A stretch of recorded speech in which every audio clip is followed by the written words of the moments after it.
Buenas tardes, yo me llamo Mercedes Orihuela, soy conservadora de esta casa desde hace tantos años que casi prefiero no recordarlo, pero me encargo de lo que poéticamente llamamos el Prado disperso, es decir, los depósitos de obras de arte que tiene el museo depositadas en otras instituciones, precisamente desde 1978.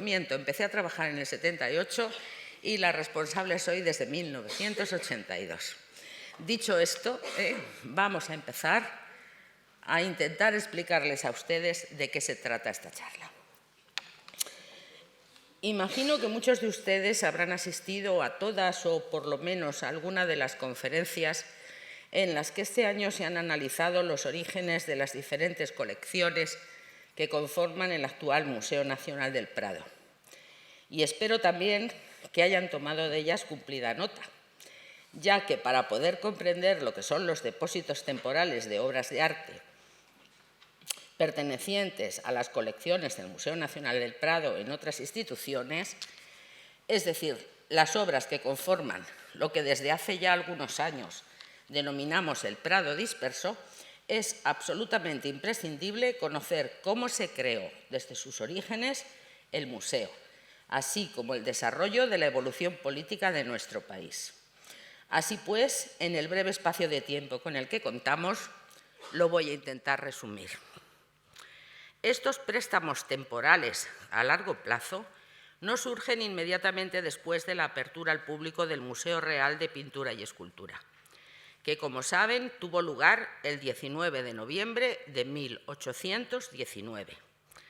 Durante la etapa comprendida cronológicamente entre este año y 1868, sí hubo, en cambio, algunas, pocas, bajas en el inventario de obras procedentes de las colecciones reales españolas, ya que los reyes, a fin de cuentas, eran los dueños de la colección, realizaron regalos, donaciones, especialmente a conventos e instituciones oficiales. Todos ustedes conocen también que las primeras obras de arte que conformaron el actual Museo Nacional del Prado, cuando éste se instaló definitivamente en el edificio construido según los planos del arquitecto Juan de Villanueva,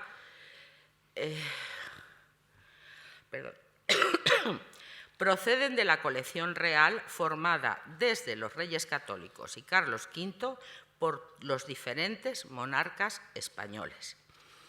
Fue Fernando VII, asistido por su esposa doña Isabel de Braganza, quien tomó la iniciativa y posteriormente sostuvo económicamente la institución. En relación con la importancia que tuvo en la creación del Museo Real de Pintura y Escultura, la que popularmente se conoce como reina fundadora, aquí tienen ustedes un retrato de doña Isabel de Braganza, esposa de Fernando VII, en el que se ve clarísimamente que está representada por Bernardo López Piquer, hijo de Vicente López, como si fuera realmente la reina fundadora, no cabe duda. Este retrato, como digo, hecho por Bernardo López, se pintó en 1829, 10 años después de la inauguración del museo. El pintor, como ven ustedes, la representa señalando el edificio. Fíjense que se ve lo que hoy es el actual Paseo del Prado y lo que corresponde a la Puerta Alta de Goya con el famoso terraplén que bastantes años más tarde, se vació para hacer lo que conocemos como Puerta Baja de Goya. Como les digo, el pintor la representa señalando el edificio y con las plantillas de la colocación de las obras en las salas del museo, que por cierto aún no estaba inaugurado, ya que la reina falleció en 1818. Las obras iban llegando al museo en diferentes remesas, desde los meses que preceden a su apertura oficial, y ya entonces la mayor parte de ellas van a parar a los almacenes. Para hacernos una idea de la cantidad de pinturas retiradas de exhibición, tengamos en cuenta que el catálogo de obras expuestas, redactado con motivo de la inauguración del museo por Luis Eusebi, modesto pintor que ejercía de conservador, secretario, administrador y catalogador, registra solamente 311 pinturas, cuando conocemos documentalmente que habían ingresado entre 1818 y 1819 1.626 cuadros llegados desde los reales sitios. En 1833, la muerte del rey pone en peligro por primera vez la integridad del Museo Real. Las obras se inventarían y se tasan con el fin de hacer las particiones de la herencia correspondiente para Isabel II y su hermana, la infanta Luisa Fernanda de Borbón. Posteriormente, en 1845, la reina, al llegar a su mayoría de edad y bien aconsejada, indemnizó a su hermana con la cantidad que le correspondía según la tasación, y así el museo permaneció íntegro como propiedad de la corona.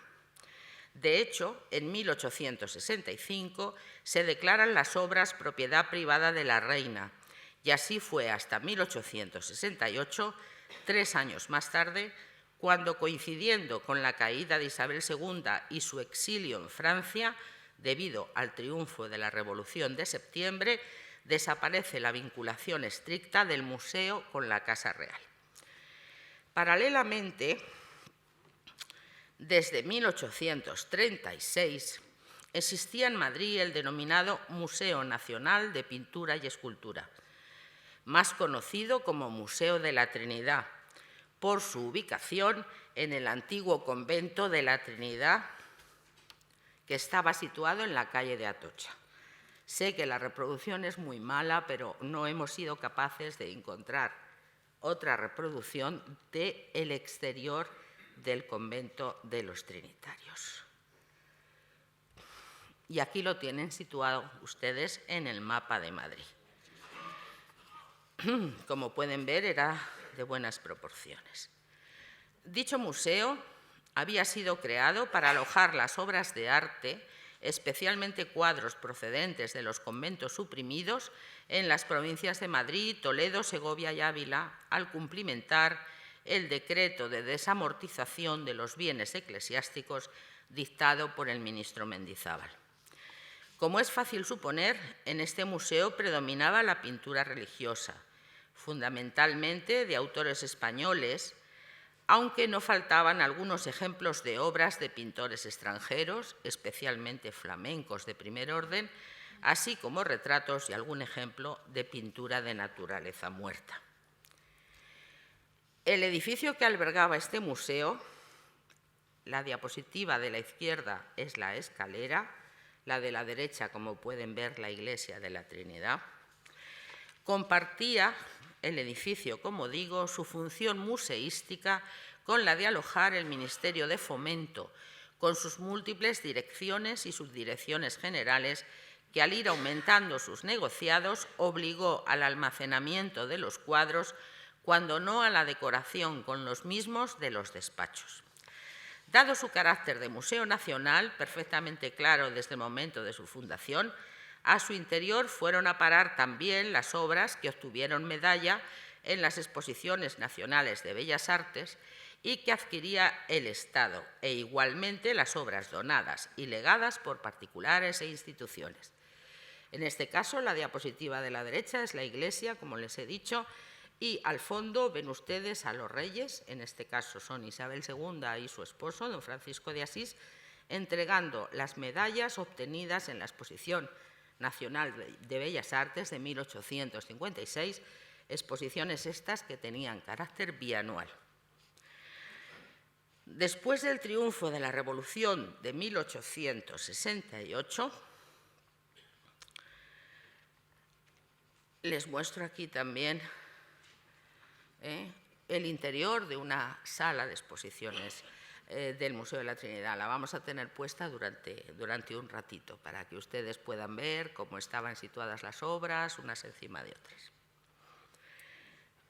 Después del triunfo, como decía, de la Revolución de 1868, se empieza a fraguar la idea de realizar la fusión del Museo Real con el Museo Nacional, que después de un intento en 1870 se hará efectiva 2 años después, en 1872, reuniendo las colecciones de ambos en el edificio del Prado de San Jerónimo, es decir, la actual sede del Museo del Prado, solo que no con tantas adicciones como contamos ahora.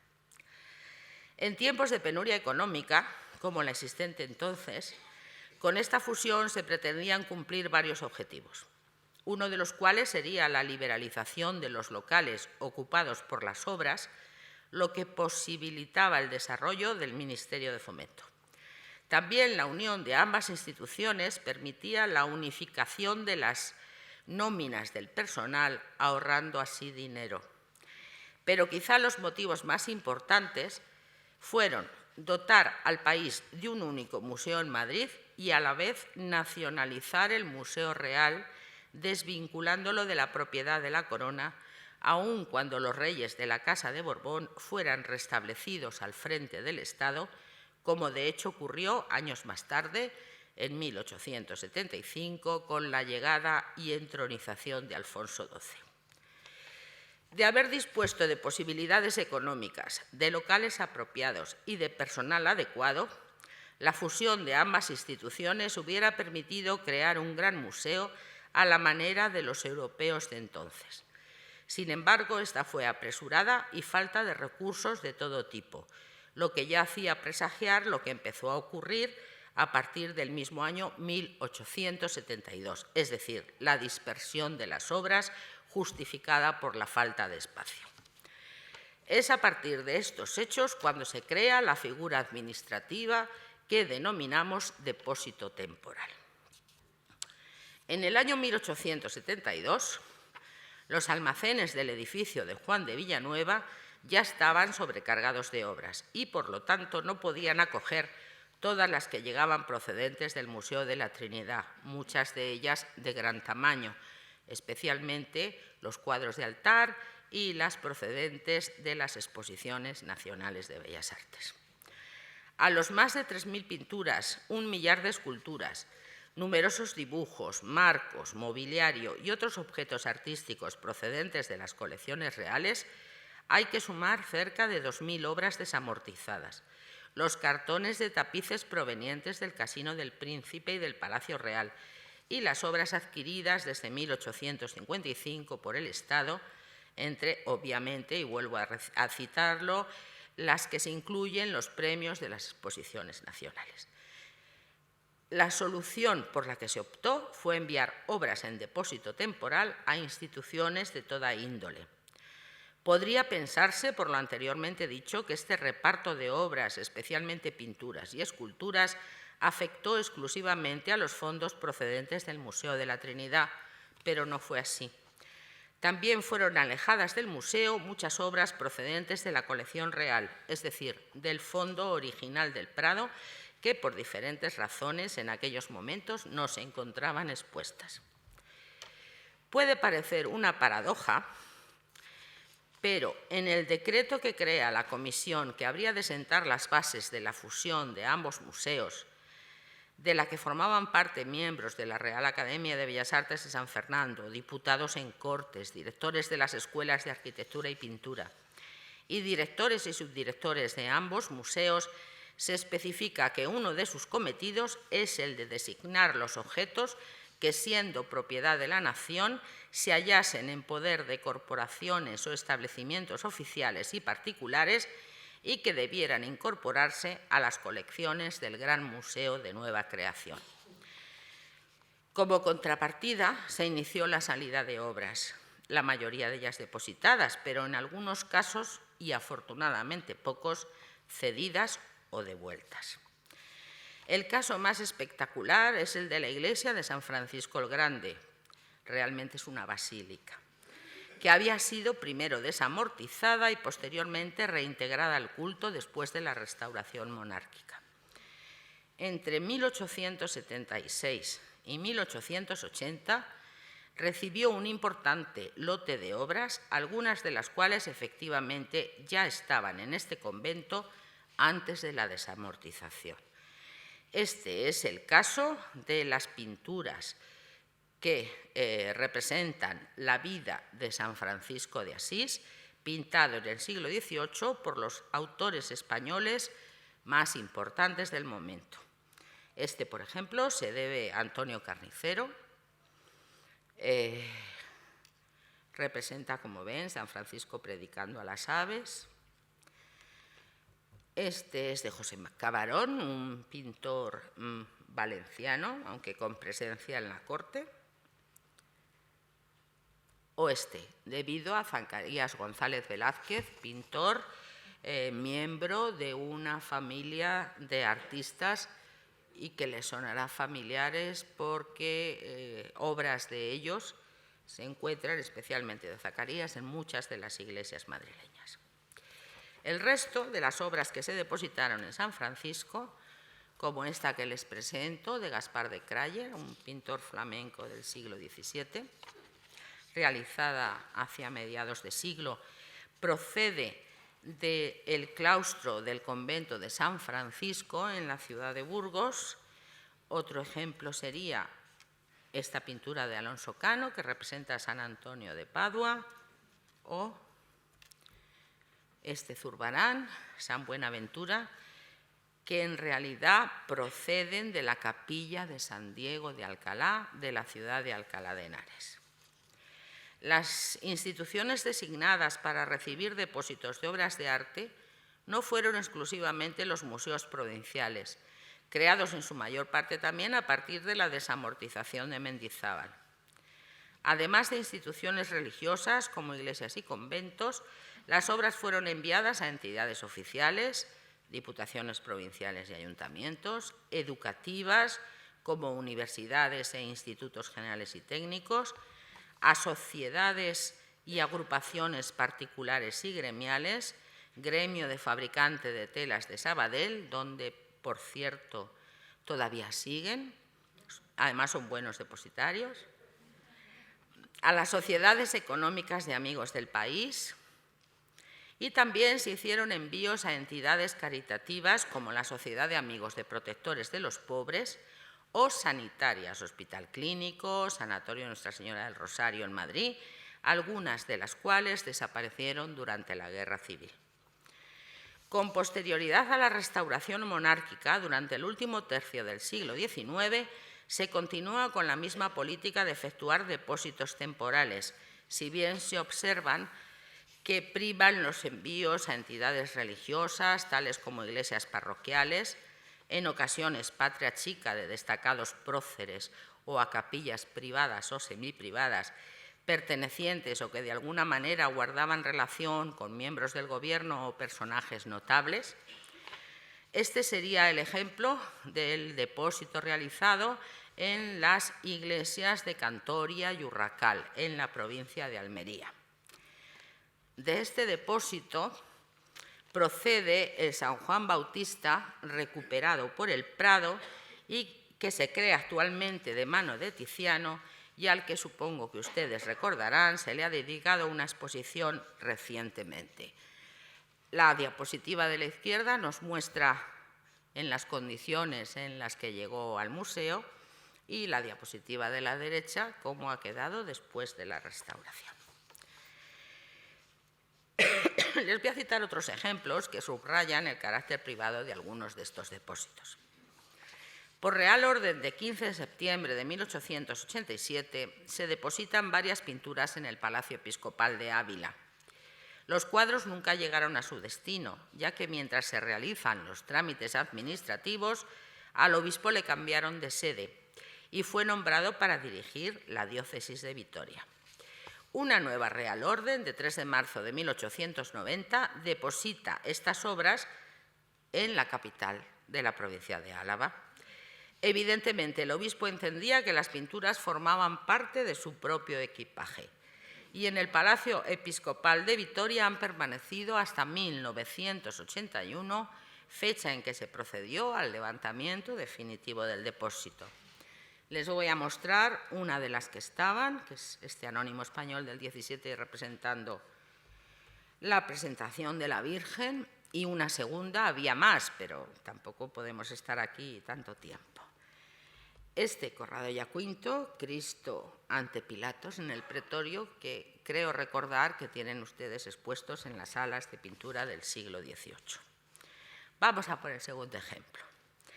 En el Palacio Episcopal de Valladolid se depositaron por Real Orden de 5 de octubre de 1898 varias pinturas, y entre ellas 3 lienzos pertenecientes a la serie de más de 50 obras pintada entre 1626 y 1632 por Vicente Carducho para el claustro mayor de la Cartuja del Paular, y que representan historias de la orden cartujana. A pesar de que en la Real Orden de Depósito y en el recibo de entrega se especifica clarísimamente que las obras no deben ser objeto de manipulación o intervenciones sin permiso del Prado, los lienzos llevaron pintada una inscripción, que está aquí a la derecha, me imagino que no la podrán leer, que atribuye la propiedad a uno de los obispos de la diócesis, el cardenal Cascajares. Cuando la pintura se ha restaurado en el museo y se le ha devuelto su formato original, terminando el medio punto, que en el Museo de la Trinidad se le habían añadido las esquinas para convertirlo en un rectángulo, evidentemente también se tapó, como es lógico, esta inscripción. Para finalizar con los ejemplos, en 1896 se realiza un depósito de varios lienzos en el patronato de la Iglesia Parroquial de Santa María de Sotuélamos, en la provincia de Albacete, diócesis de Toledo en ese momento. Tras el hallazgo en torno a 1967 de una de estas pinturas en un anticuario, y después de las investigaciones oportunas, se descubre que el ficticio patronato de una iglesia inexistente ocultaba el deseo de decorar la capilla de una finca de caza, propiedad en los años en los que se realizó el depósito del entonces ministro de Fomento. Esta es una de las pinturas rescatadas de Sotuélamos.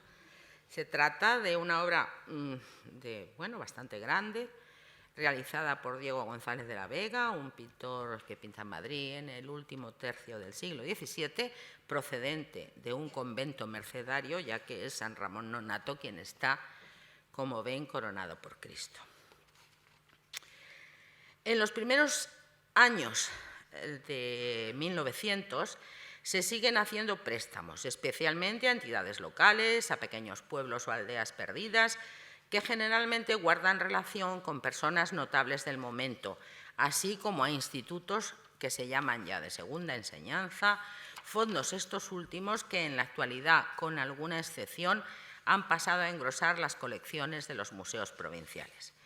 Es frecuente también en torno a los años 20, aunque hay algún ejemplo anterior, como el gran depósito enviado para alajar el edificio adquirido en 1882 por el Estado español para instalar la Embajada de España en París, y también alguno posterior al envío de obras a las representaciones diplomáticas en el exterior, coincidiendo con un buen momento para la compra de edificios por parte del, anteriormente Ministerio de Estado, hoy Ministerio de Asuntos Exteriores, en diferentes capitales europeas y americanas. Les voy a mostrar solamente 3 ejemplos. Este cuadro de un pintor flamenco, Hendrik van Balen, se encuentra depositado en la Embajada de España en París y también en París. La foto no es muy buena. Atribuido a Alonso Sánchez Coello, la infanta Catalina Micaela, pero que también hay algunos historiadores que la creen de Sofonisba Anguissola y que la representada es Isabel Clara Eugenia. Vamos a por otro. Esta está en Londres. Louis-Michel Van Loo, Isabel de Farnesio, depositado en la Embajada de España en Londres. Acercándonos en el tiempo, durante la Segunda República Española se produce una nueva dispersión que coincide con la aceptación de nuevos criterios museológicos y museográficos que requieren una exhibición más sosegada de las obras que se colocan en las salas de exposición permanente. La puesta en práctica de ellos obliga a enviar a los almacenes muchas pinturas para que las que resten se expongan más espaciadas. La falta de aprecio que existe en esos momentos por la pintura barroca italiana, francesa y flamenca, eso sí, con la excepción de la pintura de Rubens, determina que sean las pinturas correspondientes a estas escuelas las más afectadas a la hora de ser retiradas de la vista del público. Los almacenes, de nuevo sobrecargados, van a ser el lugar en el que se elijan las obras que son susceptibles de ser depositadas, por orden de la Dirección General de Bellas Artes y con el beneplácito más o menos unánime de los miembros del patronato. Esta campaña de nueva salida de obras fue dirigida por el historiador de arte especializado en escultura don Ricardo de Orueta, que era entonces director general de Bellas Artes. En honor a la verdad hay que decir que los beneficiarios de los depósitos fueron fundamentalmente en esta ocasión los museos provinciales y municipales, algunos de nueva creación y otros recientemente renovados o remodelados. Es el caso de los museos de Castellón, de Málaga. Les presento a ustedes dos obras de Luis de Morales, depositadas en Málaga desde los años 30, que ahora hemos levantado temporalmente el depósito porque se va a proceder a su estudio, posterior restauración y, quién sabe, si posterior exhibición en una exposición que se está preparando para el año que viene, dedicada al pintor extremeño. Es el caso también del Museo de La Coruña, del de Vigo, municipal, que se crea en el año 34, el patronato se designa en el 35 y se inaugura en el 36, que es cuando ya tienen local, en concreto en el Pazo Quiñones de León, del Parque de Castrelos, que alguno de ustedes conocerá. Allí tenemos, por ejemplo, esta pieza de Francisco Collantes, uno de los pocos pintores de paisaje del siglo XVII español, en este caso relacionado con la corte. Vitoria, Zaragoza o incluso el Museo Nacional de Escultura de Valladolid, anteriormente desde su fundación en 1842 denominado Museo Provincial de Valladolid hasta 1933, en el que se denomina Museo Nacional de Escultura, nombre que ha vuelto a retomar con un pequeño paréntesis denominándose Museo Nacional Colegio de San Gregorio. Por cierto, esto hay que cambiarlo.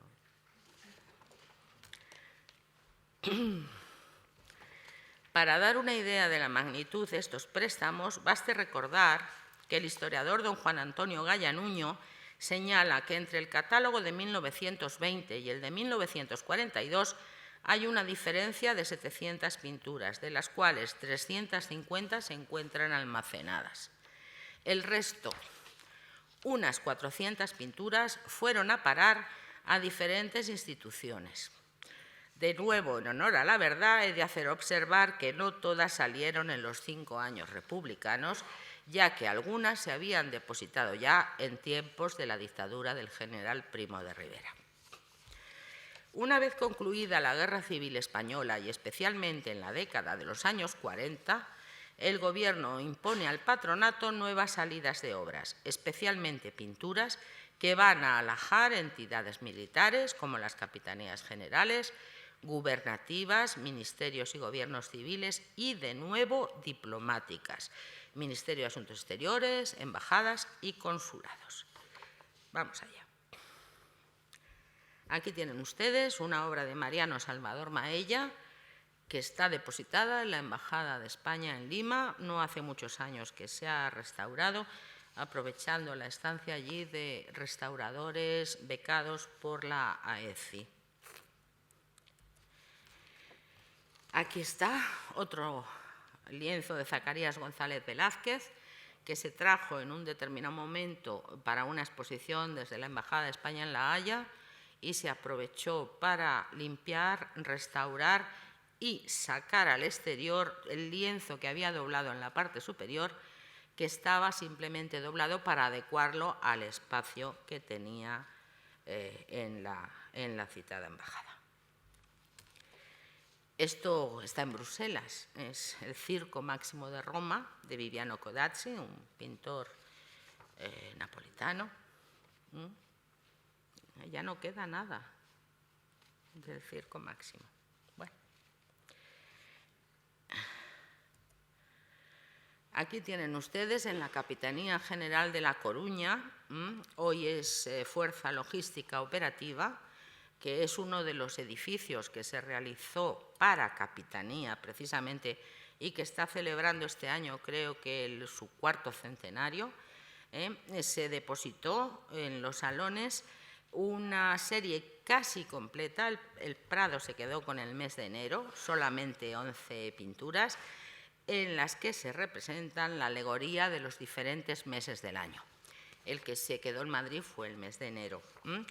Y relacionándolo no solamente con los signos del zodiaco, como pueden ver en la parte de arriba, sino con los dioses mitológicos. Y aquí tienen ustedes estos 2 ejemplos que se encuentran en la Capitanía General de Baleares, en Palma de Mallorca, que representan un pintor napolitano, Michele Foschini, representa cuando Carlos III renuncia a la corona de Nápoles porque viene a reinar a España y cuando su sucesor, Fernando IV, jura como rey de Nápoles. Después de 1970, quería decirles que se me olvidaba que las entregas, aunque se hacen a veces de manera bastante apresurada porque siempre es urgente, siempre se hacen con sus correspondientes órdenes ministeriales y con los recibos de entrega debidamente firmados por ambas partes. Después de 1970 y hasta épocas relativamente recientes, si exceptuamos los cuadros enviados a museos como son los de Sevilla, Granada, Málaga, Jaén, en este último caso y en el anterior también reciben fundamentalmente obra del Museo de Arte, procedente del Museo de Arte Moderno, pues no han salido grandes cantidades de obras. Por ejemplo, este se encuentra en el Museo de Bellas Artes de Sevilla y, como ven, representa un episodio del Quijote, cuando Sancho Panza se encuentra con el rucio, lo cual le produce un gran placer. Tienen ustedes aquí. Si van alguna vez al Palacio de Carlos V y ven el Museo de Bellas Artes de Granada, está expuesta, es una obra de Alonso Cano, La Virgen con el Niño, la del Lucero. Nosotros tenemos también otra aquí en el museo, ciertamente no sé si está expuesta en estos momentos.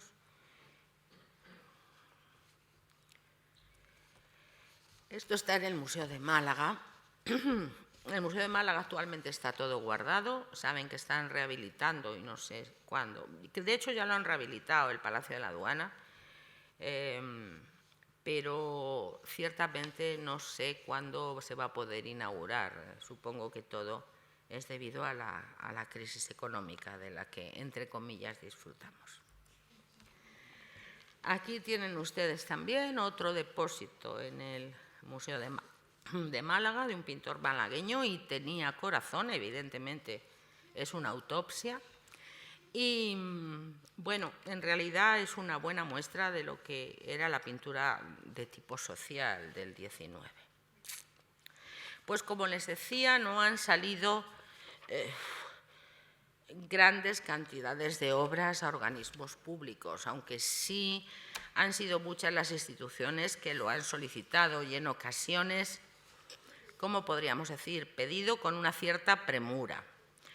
Se han hecho envíos esporádicos a ministerios, especialmente a los de nueva creación, según los diferentes gobiernos habidos desde entonces, pero sí se han realizado permutas de obras que habían sido depositadas hacía tiempo. Creo que me voy a ahogar.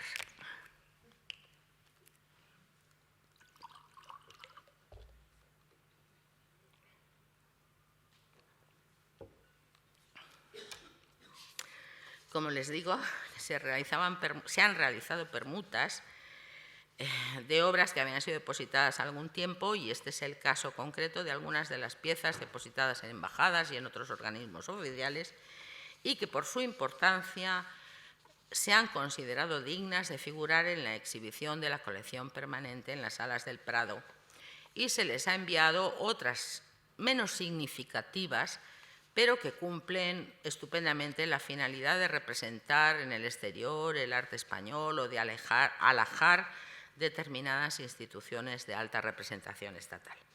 Este sería el caso de estos dos bodegones depositados en Buenos Aires, en la Embajada, como escuela flamenca del siglo XVII, y que nosotros tuvimos el placer de descubrirlos y adjudicarlos ya en el año 82 a Juan de Vanderjames y León, un pintor español especializado en naturaleza muerta, y se les envió, siento no tener foto en color, estas dos pinturas de un pintor del siglo XIX especializado en bodegones, José María Corchón, que cumplen perfectamente su papel.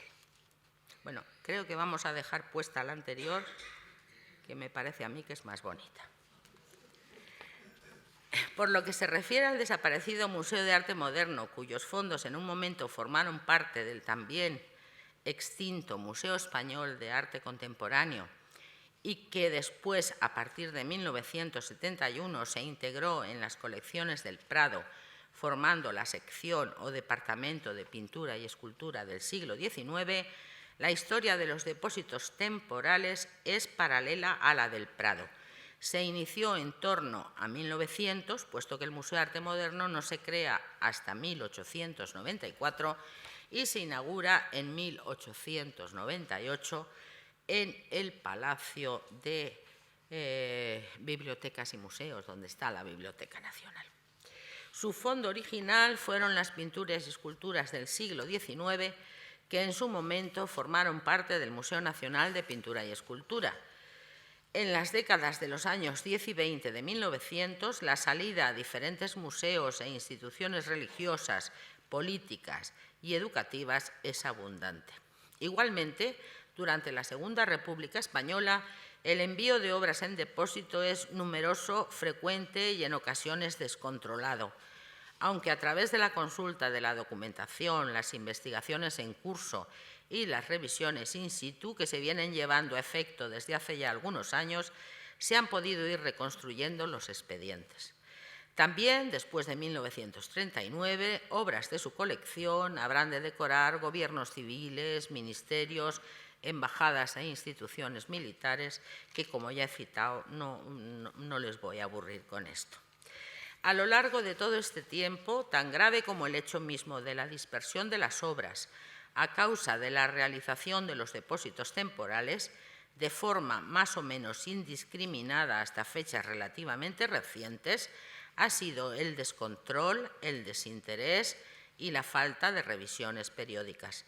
Todo ello ha hecho que permanecieran casi en el olvido durante muchos años esas aproximadamente 3.200 obras depositadas y ha permitido que los depositantes en algunas ocasiones crean que son de su propiedad y actúen como si así fuese.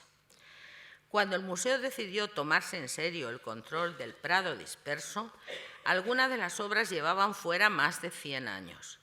Si bien nuestro cometido no es buscar responsabilidades, sí es cierto que de hacerlo, estas deberían ser compartidas entre quienes enviaron obras de una forma poco razonable en depósito y quienes, por no realizar controles periódicos, permitieron la pérdida, la deficiente conservación y a veces el olvido durante muchos años de algunas de ellas.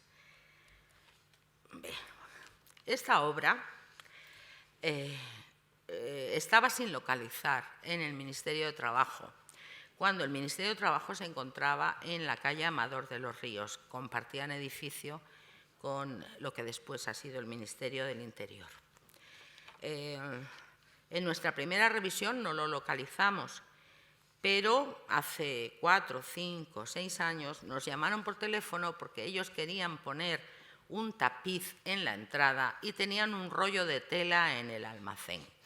Y cuando fuimos a verlo, la suerte que tuvimos fue que estaba enrollado mal, pero lo primero que pudimos ver fue la firma del pintor, ¿no? Vicente Cutanda. Y dijimos, pues ya está, claro.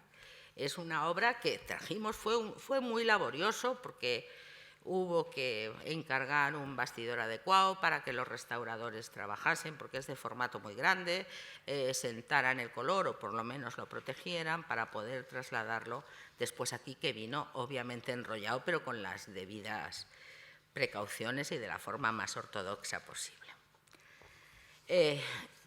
Su explicación es lógica, representa una huelga en Vizcaya.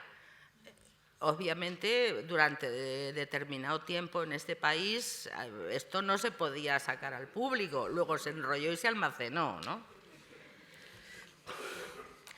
Es cierto que a lo largo de más de un siglo, las circunstancias históricas del país han sido variadas y algunas de ellas muy graves, pero también es verdad que no han desaparecido o destruido tantas obras como pudiéramos pensar a tenor de los acontecimientos ocurridos. Por lo tanto, habrá que excluir de esas responsabilidades los desgraciados acontecimientos como guerras, revoluciones, pérdidas de las provincias de ultramar. Les voy a enseñar un par de cosas muy curiosas. Estas dos pinturas, junto con otras muchas, se encontraban decorando la Diputación de Santiago de Cuba. En el momento de la independencia de Cuba fueron trasladadas desde la Diputación, que era, digamos, el organismo de representación español en la ciudad. No sabíamos dónde, porque fueron enajenadas por el gobierno cubano. Hasta que después de muchos años tuvimos sospechas de que estaban en el Museo Bacardí, nos pusimos en contacto con ellos, efectivamente así era, incluso están con un cartel en el que se reconocen que fueron enajenadas por el gobierno cubano durante la independencia, y estas fotos me llegaron a mí a través de un turista de Salamanca y por una casa de transportes que se llamaba La Salmantina, ¿no? Porque era la única manera que tenían de Santiago de Cuba de podernos entregar las reproducciones. Es un paisaje con río de Matías Gimeno, y aquí tienen ustedes un David con la cabeza de Goliat, anónimo italiano, que se inspira su postura un poquito en aquellas de los pintores boloñeses italianos. También han ocurrido imprevisibles accidentes. Algunas obras fueron destruidas durante la Semana Trágica de Barcelona, en las escuelas pías, algunas en la Universidad de Oviedo durante la Revolución de Asturias. Durante la Guerra Civil fue quemada la iglesia de Peñuelas, por ejemplo, aquí en Madrid, cerquita de Embajadores.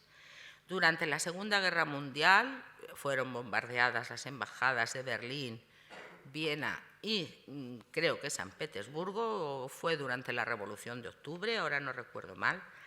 Y en fechas más recientes, en 1975, durante el asalto a la Embajada Española en Lisboa, se perdieron algunas obras. No conservamos fotografías de todas, pero sí de algunas. Esta Adoración de los Pastores de Juan Pantoja de la Cruz, que estaba en la capilla y que forma parte de una serie que hizo este pintor dedicada a la vida de la Virgen, de la cual conservamos prácticamente todos los ejemplares menos este. El que está más alejado está depositado en el Palacio de Pedralbes de Barcelona. Y cuando Carlos III embarca en Nápoles, que son de Antonio Gioli, y hay otra pareja aquí representando las mismas escenas. Otras pues han perecido a causa de desgraciados accidentes. Les cito el incendio del Tribunal Supremo de Justicia en 1915, o en fecha mucho más reciente, el del despacho del ministro del Interior, ocurrido en 1988, en donde se dejaron una lámpara encendida que cayó y quemó todo el despacho. Allí teníamos estas obras. El rapto de Ganimedes, izquierda como era, derecha lo que conservamos en nuestros almacenes como testimonio de lo ocurrido. La copia de Parmigianino, Cupido labrando su arco, lo mismo. Esta obra también, como ven, lo que pasa es que tenemos reproducción en color porque antes de quemarse vino a una exposición, la primera exposición itinerante que se hizo, digamos, en la Edad Moderna, que se llamó El Niño en el Museo del Prado, que fue primero en Madrid y después giró por toda España y que supongo que algunos de ustedes recordarán. Esta también estaba en el Ministerio del Interior, pero al estar un poquito alejada del despacho, en el antedespacho, simplemente tuvo algunos problemas por la proximidad del calor, se trajo, se restauró y de nuevo está en el Ministerio. No debemos olvidarnos de citar alguna pintura que no ha sido localizada después del robo ocurrido en la institución depositaria. Así ocurrió en el Museo de Cáceres, cuando estaba en la Casa del Mono en el año 79, y así ha ocurrido en época mucho más reciente, 19 de octubre de 2001, en el Museo de La Rioja, en Logroño, en donde fueron robadas estas 3 tablitas de pequeño tamaño que les muestro. Aureliano de Beruete, Andrés Cánovas y Agustín Lardi. Con posterioridad a la creación del patronato del Museo del Prado en 1912, es verdad que algunos de los vocales del mismo, don José Lázaro Galdiano y don Elías Tormo, inician algunas gestiones para ir a ver las obras depositadas en algunas instituciones madrileñas. Si bien consiguieron efectuar algunas visitas, siempre se encontraron con la inercia de los organismos gubernamentales. Cuando no, con la resistencia de alguno de los depositarios, quienes se creían los dueños de las obras prestadas, ya que nadie desde el museo había demostrado interés hasta entonces por las mismas. Tras estos intentos, de nuevo el silencio. No es hasta 1961 cuando se plantea el control de las obras en depósito. Con tal fin, el patronato encarga al profesor Pérez Sánchez, que años más tarde habrá de ser primero subdirector y después director del Prado, esta tarea. Fundamentalmente se revisa la documentación, comienzan los viajes de inspección y se empiezan a realizar levantamientos de depósito, ya de forma temporal, para proceder a la restauración de la pieza, ya definitivos o bien para formar parte de la colección permanente o porque debido al maltrato recibido por las obras en algunas instituciones había que traerlas de nuevo al museo. Les voy a mostrar algunas de ellas que fueron trasladadas al museo en muy mal estado, algunas prácticamente destruidas. Y decirles también que en esta época la recogida de las piezas, a veces debido a la oposición de algunos depositarios, obligó a contar con la ayuda de los cuerpos de seguridad del Estado. Aquí tienen ustedes la obra de José Aparicio Inglada, La batalla de San Marcial, depositada en la Sociedad Económica del País de Santiago de Compostela, que pasó a la catedral y la utilizaron para tapar las ventanas para que no entraran las palomas. Esto es lo que queda de la obra. Aquí fue donde tuvo que ir la Guardia Civil, por cierto. Un anónimo italiano del siglo XVII que estaba en el Instituto de Enseñanza Media Bárbara de Braganza de Badajoz. Y aquí les muestro otro del mismo sitio, el Giovanni Battista Colombo, las condiciones en las que llegó al museo y las condiciones que tiene actualmente. Hacen magia los restauradores. Aquí tienen ustedes otro, es la prisión del general Riego. Evidentemente no estaba expuesta por las mismas razones que tampoco estaba expuesta a la huelga en Vizcaya. Esto estaba en la Sociedad Económica Matritense de Amigos del País, doblada y arrumbada en un patio, en el que le caían, pues todos los elementos de la naturaleza. Es curioso porque lo único que ha quedado es la parte inferior, donde se ve las piernas y los pies de todos los personajes del general Riego y de los que le detuvieron. Y nos dimos cuenta que era él porque encontramos la firma. Borrás, Valencia, 1877. Bueno, como ahora viene un parlamento un poquito largo, se me ocurrió el que fueran ustedes viendo la rotonda de la Puerta Alta de Goya y la galería central pintadas por don Pedro Kunz. Paralelamente, y sigo hablando de las revisiones, En 1969, y en cumplimiento de una orden ministerial de 24 de marzo de ese año, en la que se determina la regulación de los depósitos del Museo Español de Arte Contemporáneo, el conservador y posterior subdirector de la colección del siglo XIX, don Joaquín de la Puente, pidió información por escrito a todas las entidades depositarias sobre la existencia y el estado de las obras que se conservaban, solicitando además que enviasen reproducciones de las mismas. Efectivamente, se reciben algunas contestaciones y algunas fotografías. Durante la dirección de don Javier de Salas, entre 1971 y 78, un grupo de recientes licenciados en Historia del Arte clasificó por orden alfabético de ciudades la documentación que existía en el archivo del museo relativa a depósitos. Pero hay que llegar a 1978, siendo director don José Manuel Pita Andrade, para que dé comienzo la revisión sistemática y el control de todas las obras depositadas que aún seguimos haciendo. Después de una campaña de prensa promovida por la denuncia de algunos partidos políticos extraparlamentarios, el 11 de julio de 1978 se inició por parte de la entonces Fiscalía General del Reino, hoy del Estado, una investigación especial sobre la supuesta desaparición de piezas artísticas pertenecientes a las colecciones del Prado.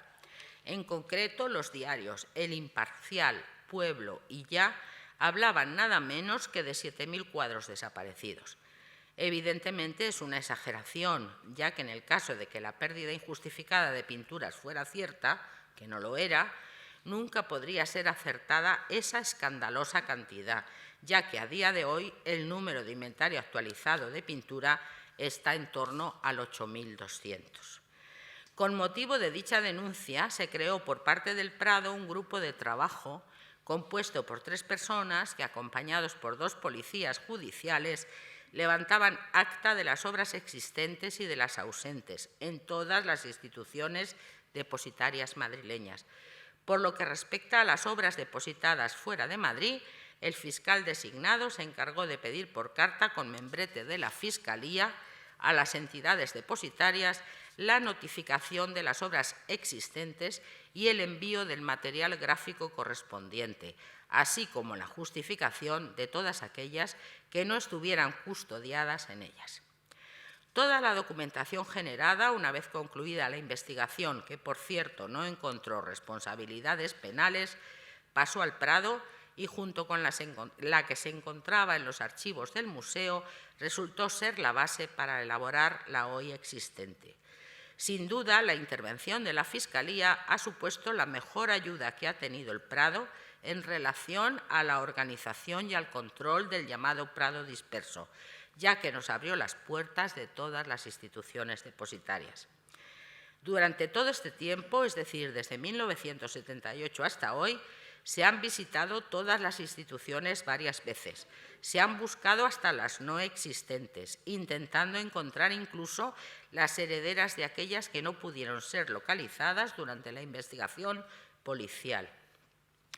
Recientemente se ha iniciado un nuevo control de las obras in situ, revisando todos los datos técnicos, su estado de conservación y finalmente realizando fotografías en alta resolución que se incluyen en el programa informático general del museo. De todo ello se viene dando cuenta en la sección fija dedicada al Prado disperso, que se publica desde su primer número, editado en 1980 en el Boletín del Museo del Prado. La actuación de la Fiscalía también favoreció la elaboración de legislación relativa a la creación y ejecución de depósitos temporales que hasta ese momento y a pesar de la frecuencia de su realización no contaba con protección adecuada y legal, salvo por la emisión de las reales órdenes u órdenes ministeriales y los recibos de entrega firmados por ambas partes. El Real Decreto de 20 de diciembre de 1981, publicado en el Boletín de 18 de marzo del 82, a través de sus 10 artículos, regula las obligaciones y deberes que adquieren depositantes y depositarios. Las más importantes son las de cuidar las obras convenientemente, sufragar los gastos necesarios para su idónea conservación, es decir, mantener un control adecuado de temperatura y humedad, contar con una iluminación correcta y no dañina, no proceder a manipulaciones, traslados, intervenciones y préstamos a exposiciones si no es con permiso y control de la institución depositante. En el caso de que fuera necesaria una restauración motivada por el deterioro que ocasiona el paso del tiempo o por eventuales accidentes y sin que ello implique ningún derecho sobre la propiedad, los depositarios deberán correr con todos los gastos una vez obtenido el permiso de los prestadores. En cuanto a los técnicos que realicen la intervención, deberán ser profesionales de solvencia y contar con la aceptación del Prado a su proyecto de restauración. Igualmente, deberán comunicar al Museo del Prado cualquier incidencia, la petición de reproducciones para su publicación, en la cual, una vez otorgado el permiso, deberá aparecer el nombre del museo o entidad depositarias y su condición de depósito. Del mismo modo, las obras deberán estar identificadas con cartelas en las que conste que son obras del Museo del Prado en depósito. En este mismo decreto se regula el plazo máximo 5 años durante el cual se prestan las obras, que podrá ser ampliado o renovado o no, en virtud del cumplimiento de todo lo especificado en el Real Decreto. El incumplimiento de cualquiera de estas normas podrá dar lugar al levantamiento definitivo del depósito sin perjuicio de la responsabilidad civil o penal que pudiera derivarse de estas actuaciones. Este Real Decreto fue expresamente derogado por otro de 10 de abril de 1987, publicado en el Boletín Oficial del Estado de 13 de mayo, por el que se aprueba el Reglamento de Museos de titularidad estatal y del Sistema Español de Museos, actualmente vigente. Su capítulo tercero se refiere al depósito de fondos museísticos de forma más imprecisa que el anteriormente citado, aunque coincida con él en los puntos fundamentales. Las órdenes ministeriales que permiten los nuevos depósitos, levantamientos temporales y los definitivos debían ser solicitadas por el director del museo al director general de Bellas Artes del Ministerio de Cultura o Ministerio de Educación y Cultura, una vez informada favorablemente la realización del depósito en reunión del Real Patronato. Actualmente, y por el decreto de delegación de firma, orden del Ministerio de Cultura de 14 de julio de 2009, las órdenes, una vez aprobadas por el Real Patronato en su comisión permanente, son firmadas por el director del museo, lo que agiliza en gran manera la gestión administrativa. Igualmente, el Reglamento de Museos regula que las instituciones que son susceptibles de acoger obras depositadas sean exclusivamente los museos y los organismos considerados de alta representación estatal.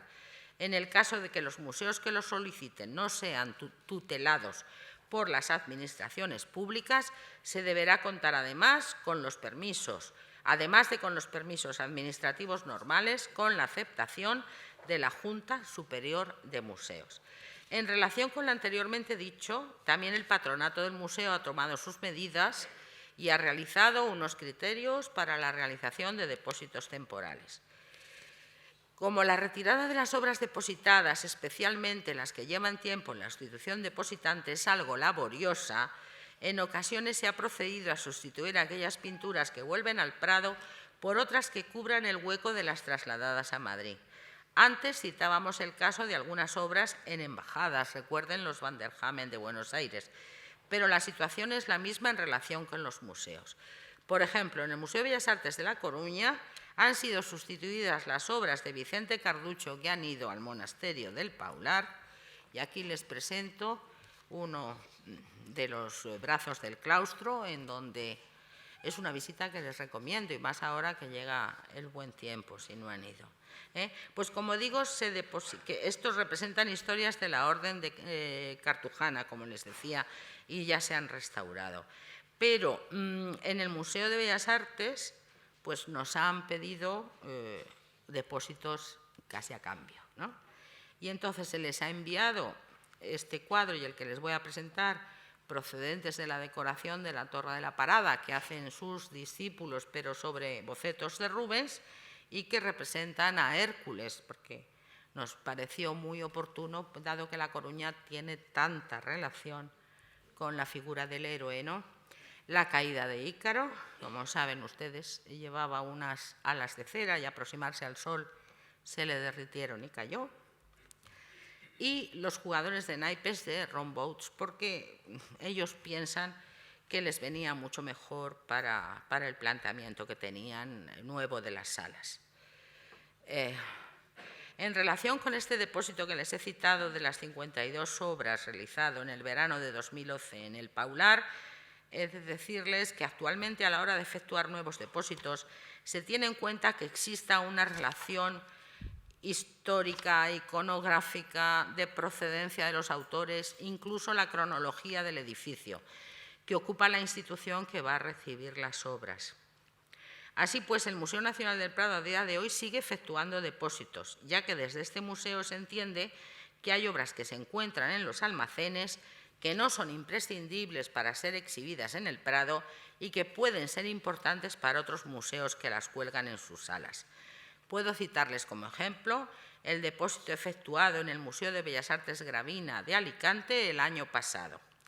Desde la Diputación Provincial se pidió colaboración al Prado para completar un proyecto museográfico que resultó de sumo interés y muy trabajado. Se trataba de enviar en depósito obras realizadas por pintores alicantinos o bien que hubieran nacido en su defecto en la Comunidad Valenciana y que hubieran sido becados por la Diputación Provincial de Alicante para realizar sus estudios fuera de su ciudad natal, o bien en España o bien fuera de ella, especialmente en la Academia de Roma. El patronato accedió a enviar 14 pinturas realizadas por artistas alicantinos que ayudan a explicar el discurso planteado por la directora del museo y que muestran la evolución del artista desde alumno a artista consagrado. Ellos poseen y exponen lo pintado en los primeros años de aprendizaje y trabajo de los pintores, incluso las obras por las que consiguieron la beca, y el Prado las obras realizadas con posterioridad a la consecución de la beca de aprendizaje, ya sean las presentadas a exposiciones nacionales de bellas artes, en las que consiguieron alguna medalla, o los encargos realizados por una clientela alto burguesa a un artista conocido y triunfante. Por ejemplo, la Rada de Alicante, claro, muy relacionada obviamente con la ciudad y además pintada por un pintor alicantino que trabajó en el Museo Naval de Madrid. Antonio Gisbert, también de la misma procedencia, el retrato de doña Matilde Periche, que ha sido el sujeto paciente del cartel, de las banderolas y de toda la publicidad en relación con esta exposición permanente, por lo menos durante 5 años, que va a estar en el MUBAG.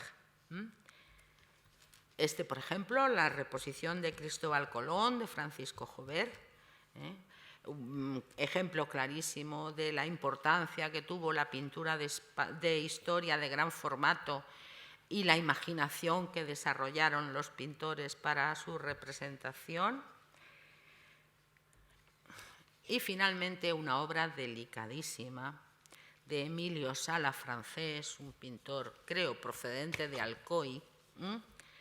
Bueno, no deja de ser alicantino.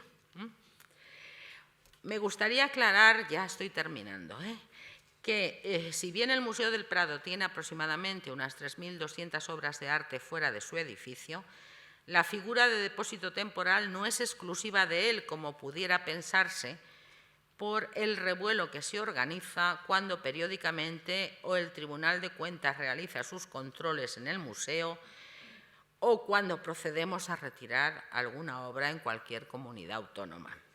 Los museos europeos también practicaron e incluso siguen practicando el enviar obras en depósito a museos provinciales e instituciones oficiales. Como ejemplo más destacado les cito el Museo del Louvre, que tiene obras depositadas tanto en museos como en otro tipo de instituciones. Y en España es raro el museo provincial que no ha enviado en depósito sus obras a instituciones públicas, desde casi el momento de su fundación. A veces se ha dado el caso que para acceder al control de alguna de ellas, en los museos provinciales han aprovechado nuestras visitas porque a ellos les resultaba muchísimo más difícil a sus técnicos el poder acercarse a las obras del museo depositadas. Finalmente, quiero decirles que a pesar de la protección de la legislación y a la abundancia de documentación administrativa que se genera, hay algunas peticiones de obras para, entre comillas, decorar determinadas instituciones y que todas las medidas que se han tomado no parecen ser las suficientes para evitar algunas salidas. Quizá la solución podría ser, y no parece una medida factible en los tiempos que corremos, el que se dotara económicamente a estas instituciones para que comprasen obras de arte, especialmente contemporáneo, favoreciendo así a los artistas jóvenes, siendo el reflejo de las corrientes artísticas actuales y enriqueciendo a la vez el patrimonio del Estado, del mismo modo que hicieron desde antiguo los reyes españoles y en el siglo XIX las instituciones de gobierno o los próceres del momento. Pues muchas gracias y quedo a su disposición por si me quieren preguntar algo.